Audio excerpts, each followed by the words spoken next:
All right, so now we got to know rational expressions in simplest form.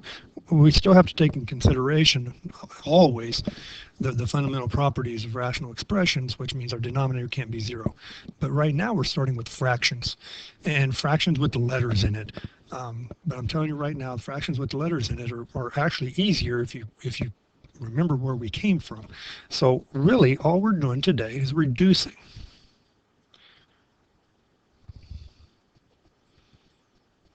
And we're reducing fractions. So if we take a fraction, let's just take a number here. Let's go 24 over 36. Okay, yes, you may know that we can take the greatest common factor, which is 12 out of both of those, and we get that fraction to reduce to 2/3. And if you can do that real quickly, that's great. But what happens if the numbers get bigger?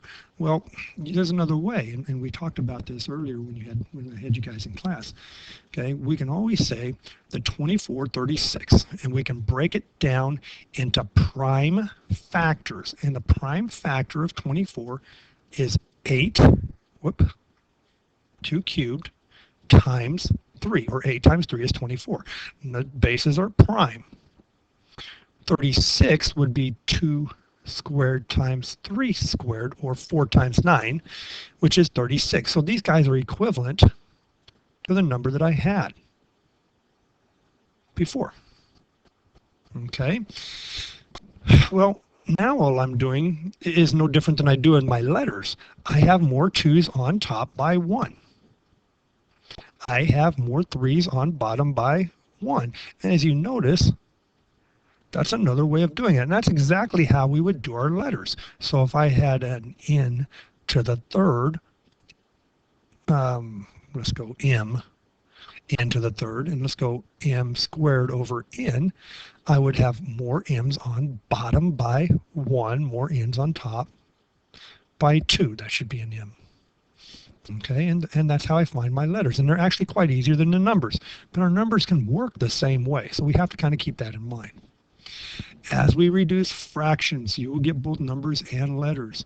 You have to remember that everything has to be in multiplication and division in order to reduce. So if I have 27 p to the fourth over 3p, I have to take a look at my numbers. My numbers, I have base 3, I have 9 up top, I have more p's on top, and the difference of 3. So my reduction here, 9 over 1 and p to the 3 over 1, anything divided by 1 is just that number. And yes, they can get a little bit more difficult than that, but the concept still remains the same. So let's look at some binomials here.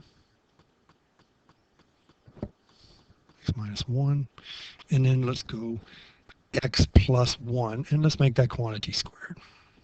Okay, well, we're already in multiplication division. Don't worry about foiling this out. If you foil this out, it's going to be one great big mess. This is actually how we like it. It's all in multiplication across the top and in division.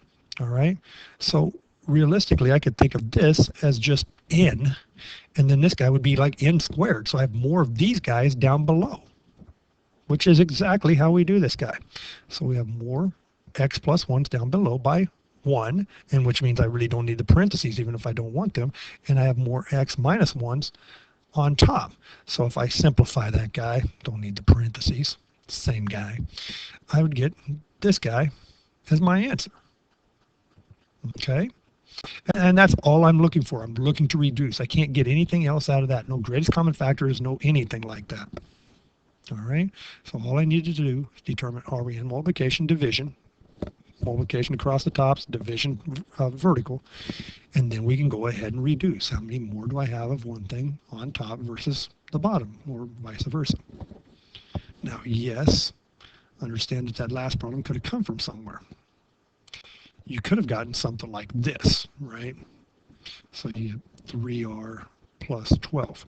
Well, there's nothing I can get out of all the tops and bottoms, okay? And that's not what I'm looking for, because the first thing I want to make sure of is, okay, if this reduces 5r plus 20, if it's 5r plus 20, exactly that same thing below, I can divide straight up.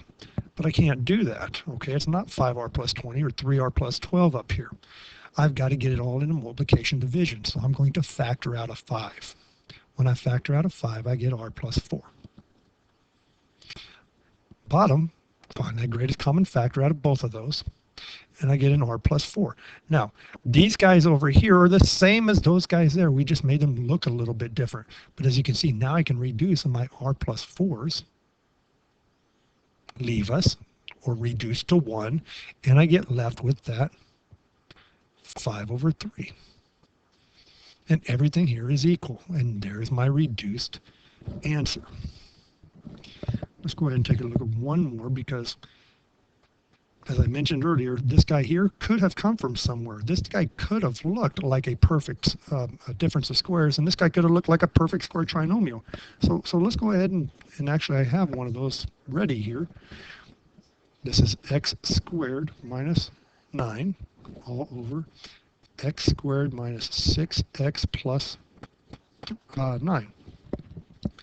Well, that guy factors to a difference of squares, which is x plus 3, x minus 3.